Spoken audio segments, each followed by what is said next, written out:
Astral projection and the art of leaving your body. Let's talk about it for a moment. A lot of people know about this topic and this subject. They've experienced it. You got a lot of people that have experienced it several times, but even within those several times, they can't quite master the ability. And I myself have had these issues as well, although I fought through it and I have experienced being able to use meditation to induce leaving your body. I've had a full-on out-of-body experience where I've seen my astral light body, or whatever you want to call that. But like a lot of other people, I struggled in low vibrational emotions that kept me from mastering astral projection. But now, from life experience, from really walking the spiritual path and trying to be the greatest version of myself in consciousness, now I get it. And it takes, a type of falling from grace or losing yourself to find yourself.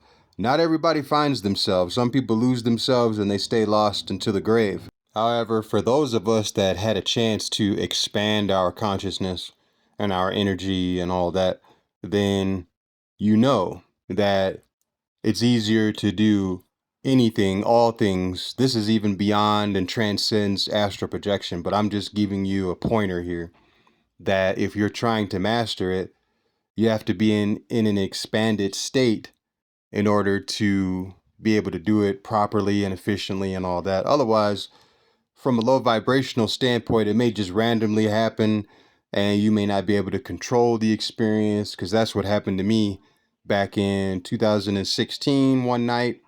I basically wasn't trying to expand my consciousness and all that, but I knew about spiritual teachings and stuff, but I was just like kind of just, learning stuff just to be learning it. Like, higher consciousness was kind of interesting. So I was just learning it to learn it.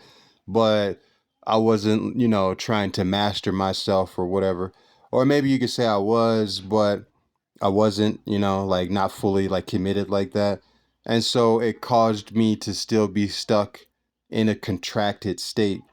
And so, yeah, I had an astral projection experience one night after smoking a blunt of weed. Uh, Slept good and had a very profound astral projection experience.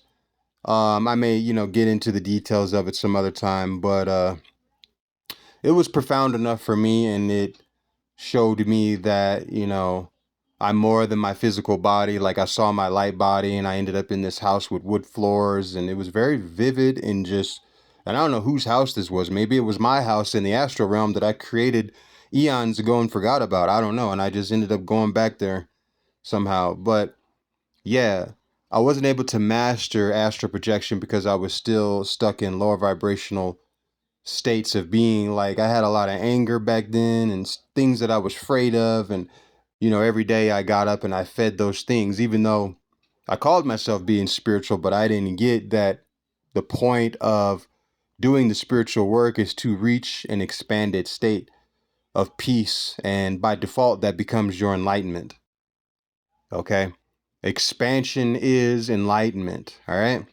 So, yeah, if you're looking to astral project, you're looking to master it, you got to raise in levels in consciousness. Okay. And if you're willing to do that, it's all going to be a beautiful experience and you're going to be a master at astral projecting. But if not, it may just randomly happen. You may struggle to do it. You know, other feelings may get in the way. You may have things in your consciousness that need to be dealt with. Okay. Like, it just depends on your situation, but you got to clean out some skeletons in the closet before you can become the master. But like I said, once you become expanded, astral projection, manifestation, whatever, it all becomes easier.